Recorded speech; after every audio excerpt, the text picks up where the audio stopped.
Patty cake with no hands. Got me in the club making wedding plans. If I take pictures while you do your dance, I can make you famous on Instagram. Hot damn it, your booty like 2 planets. Go ahead, go ham sandwich. Whoa, oh, I can't stand it. 'Cause you know what to do with that big fat butt. Wiggle, wiggle, wiggle. I'm gonna go see a Aprilia SXV 450. There's only one of them for sale in Australia. And if you're not familiar with what a SXV Aprilia is, it is a race bike basically, with registration. So it's a V-twin, just like my SV650, but it is a 450cc capacity motor, and it's packaged into a really light, flickable Supermoto frame, which is cool. So I've pretty much converted to a Supermoto, and that's cool, you know, I'm happy with that. My plan is motard for the streets and a Super Sport for the track / the street sometimes. Been looking at what motard to buy, and honestly I'm thinking going with the SXV, which is a race bike.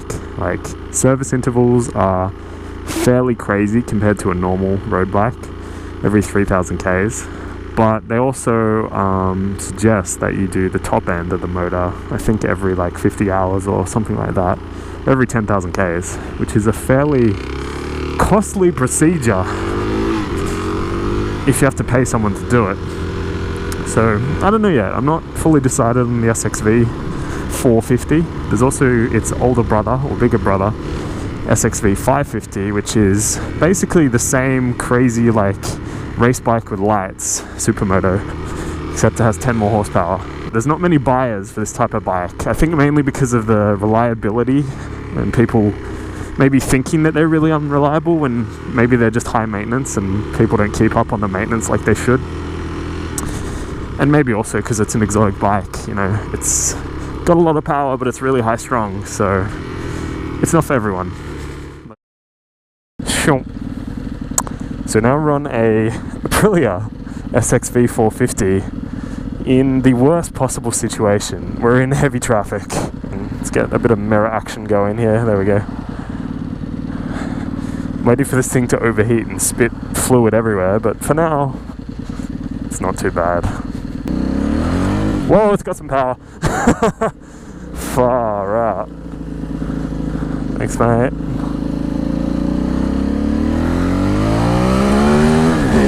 Wow, wow, wow, wow, wow, that's bloody beautiful. Excuse me, buddy. Oh, that was a scooter, god damn it. Scooter has tricked me once again. Oh, this thing sounds brilliant. So this is it, this is the SXV 450. It's a little bit rougher than what the pictures suggested it was, but, you know, that's the internet for you. Okay, there was a red light. I don't know what the red light means. Maybe that was my shift light. I'm scared. Yeah, the owner was a little bit unsure of a few things, which puts me off a little bit. Not too much, but also the bike's a little bit rough. I don't know, it's probably priced appropriately for what it is. But I don't know if I want a bike that's a bit rough, because I've had the DRZ, which is a pain in the butt. And this thing would be an even an even bigger, an even bigger pain in the butt than what the DRZ was. If it's faulty, that is, or if it has any issues. I can't tell if this has been restricted or not. Oh, that power. It's fucking nice. It is fucking nice. Yeah, the sound and the power are really nice. Really nice. This is my first time riding an SXV.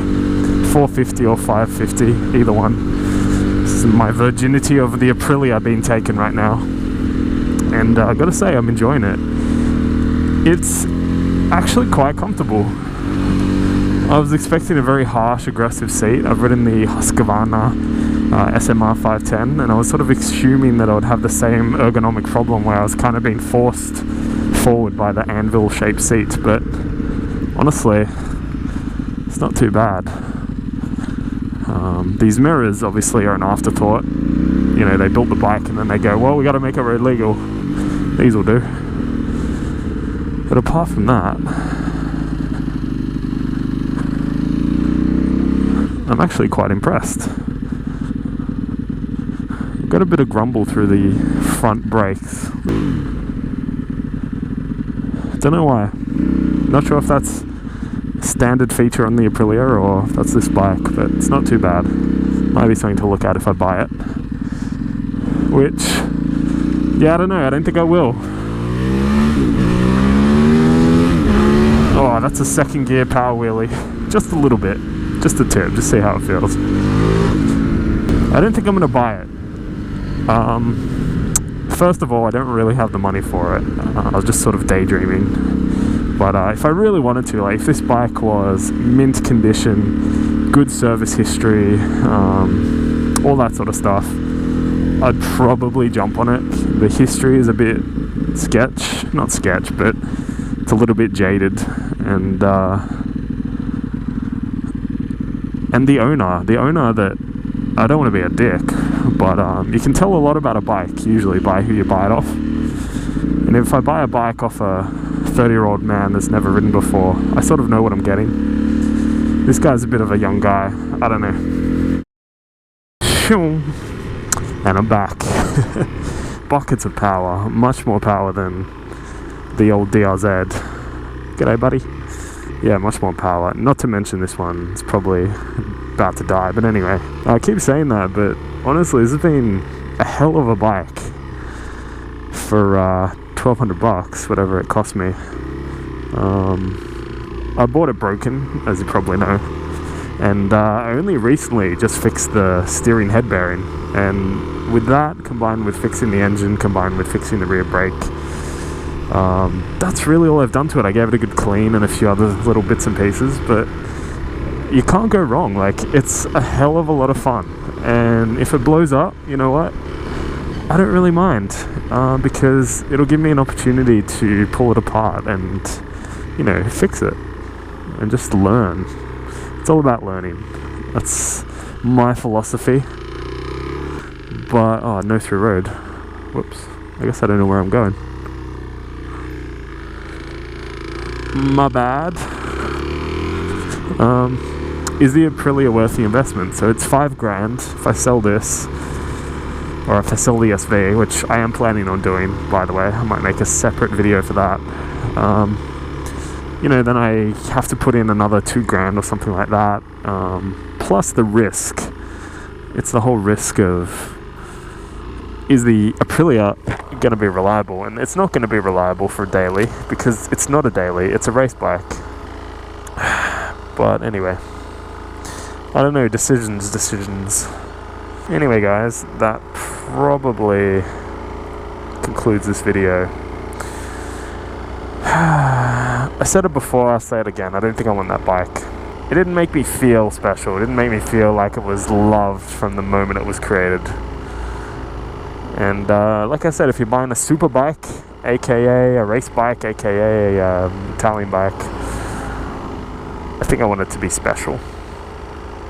Anyway guys, if you notice my DRZ is idling high, yes I know, I did that on purpose because I'm an idiot and I didn't feel like using the choke, but YOLO! Anyway guys, as I speed down the freeway on my DRZ 400 yet again, I'll be off. Cheers.